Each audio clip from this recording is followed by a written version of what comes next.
So hello everybody, we're back for another podcast, and today we are going to be talking about crisis control. And we've invited Kevin Elliott, who's Managing Director of the US Risk+Crisis Communication Practice at hill+knowlton. And Kevin, you've flown in from San Francisco. Just off the plane a little while ago. And I just want to be very clear that we haven't flown you in specially to do this podcast. You're here for other meetings, but it's really great that you were able to join us and we could talk about it. Worked out perfectly. So what we do with these podcasts is usually just ask you a sort of question up front, just to so you can relax a bit off that plane. And actually, I was absolutely fascinated to see that you're a private pilot. Yes, indeed. So I wanted to know a little bit more about that. And what they say in London is, you know, who have you had in your cab lately? So tell us about the people that you normally have in your plane. It's usually just my wife and I. We took a trip, a lovely trip, across part of the Southwest a few years ago. We flew along Route 66, which is sort of a classic Americana thing, and it was great fun. But we usually just go for the $100 hamburger, as we say, on a Saturday. You get up, you fly out, you get a hamburger, you fly back. And oh, amazing. That's fantastic. And does she backseat fly? She is a very competent right-seater. She can read the charts. She can help with the radio. She does a lot of looking out the window, which is what we both like. So. Fantastic. So tell us about this app. Tell me, why do you feel an app is a good solution for crisis management? Yeah, we decided, we looked at this for a while. We decided last year that we had a great solution, so we call it H&K Crisis Control. The idea is to take what is normally a good plan, hopefully, but it's sitting in a big binder on a bookshelf, and it's difficult to make really good use of it. The bigger and more complex the organization is, I came to hill+knowlton from an integrated upstream, downstream oil and gas company. We had 7 4-inch binders was our incident response plan.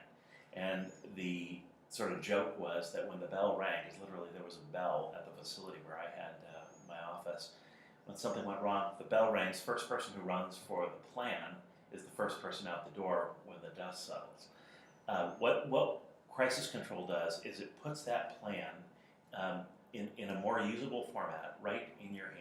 You're probably not going to be sitting in the office near the bookcase where the plan is. So whether it's in the evening or on a weekend, you got your plan right there, and it's in a really actionable format, which makes it a little bit easier to use. And tell us a little bit more about the format. So, you know, what do you think are the main triggers that you're seeing that people are going to need to use this for? Tell us a bit about that first. Well, the utility is this sort of mobile life that we're all living.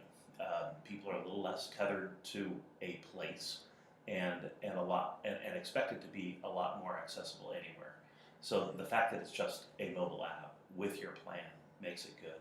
The way it presents in the app is it can be like in a form of like actionable checklists, which make it possible for people to collaborate better. So it's not, I hope Sarah's doing what I think she's doing. I can see on the app if you're taking off your things. Pieces of template material, pieces of communication that might be necessary to send out, either internally or externally, are there. You can make quick edits and then go. So basically, you've got everything absolutely prepared up front. So the plan's already been worked with you guys. Everybody's very clear on who, what, where, when happens. But the brilliance of it is that this is portable and accessible at any time. You've got it. That's excellent. Good. There we go. Well, we're done now. It's quick. So tell me a bit more about it. So one of the questions I had was, what is on the app? What's the app allow you to do? Are you able to run us through some of the features? The features and stuff. Yeah, sure. The most noticeable one is the ability to alert the team that you need to effect an effective response. And you can alert them immediately. You can alert subcomponents of the team. So if you have a 15-person incident response team, but there are 5 core members that you just sort of want to let them know that something's going on and we might need to effect a broader response. You can do that too. It provides for secure chat, which is great. The lawyers love that part, certainly. One of the things I like the best about it is its ability to create a report. A lot of times something goes wrong. 3 days later, the CEO wants to know what happened and what have we been up to. And now you've got to sort of scramble to remember who did what and when. The regulator wants to know, and with a lot more precision even than the folks in the corner office do. The app will create a report for you. Who did what, when was it done, and what was the disposition of it. The ability to actually have a sort of a question-driven decision process is built into the app. So it's those yes/no questions. If yes, then, and if it's no, then you finish. So that ability to actually have a little decision process right there in your palm that can tell you, is this like a minor incident or is this a little bit more significant? All that's built in. Those are all features of H&K Crisis Control. Fantastic. How's this, what looks different today versus 5 years ago? Speed, time. Time is compressed massively, but on the other side of it, the expectation of more complex, complete, thoughtful responses is probably increased a bit. I like to remind my clients, you're not going to be judged because of the bad thing that happened. You'll be judged on how you react to it. So the app gives you the ability to have all of your plans where you are and in a format that makes it easier to collaborate with a response team to effect a more effective response sooner.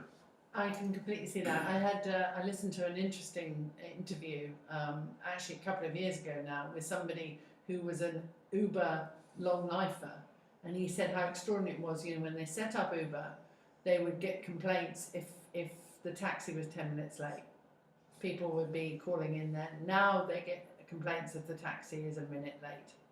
Yeah. Because there's just this expectations that things are much more immediate. So I would imagine that it's exactly the same with responses. Yeah, we were looking at, we have a couple of clients that we do what we call TikTok cases for. So we, like once a month or every other month, we show them a case of something that has happened that may be in an analogous field or in their own sector. And what we'll take a look at it objectively and say, this is what worked well, and this is what worked poorly, this is what you can learn from. And increasingly we're seeing the pressure of time. If you look backwards and you go 10 years back, you'll find big events, stories that weren't widely known, where details and a timeline wasn't well known for maybe a day. Or we used to call it like in the golden hour or on the first day. That is all gone. It's all compressed really tightly. Like the reaction's got to be right now, and if we're right that the way you're going to be measured is how you react, not based on what the circumstance was that's caused the need to react. Getting it right, not stepping not stepping off course right up front is really, really key. Is this app suitable for all clients?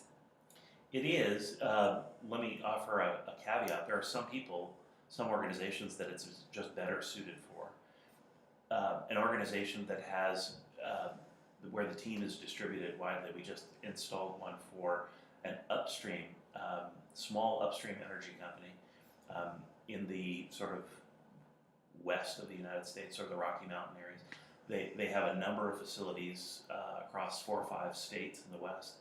And the response team that they would need to call on if there's an incident in any of those is widely distributed. They're not all sitting together, where they can gather in a conference room. So the app is perfect for an organization like that.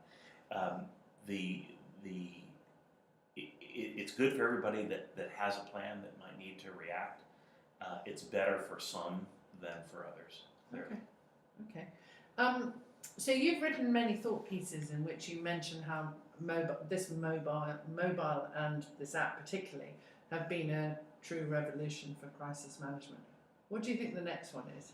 The next revolution. I think probably this notion, we've been saying this, we've had this little axiom for a long time. Everyone is a reporter, we say, and with the technology that we find in a mobile phone today, that's certainly true.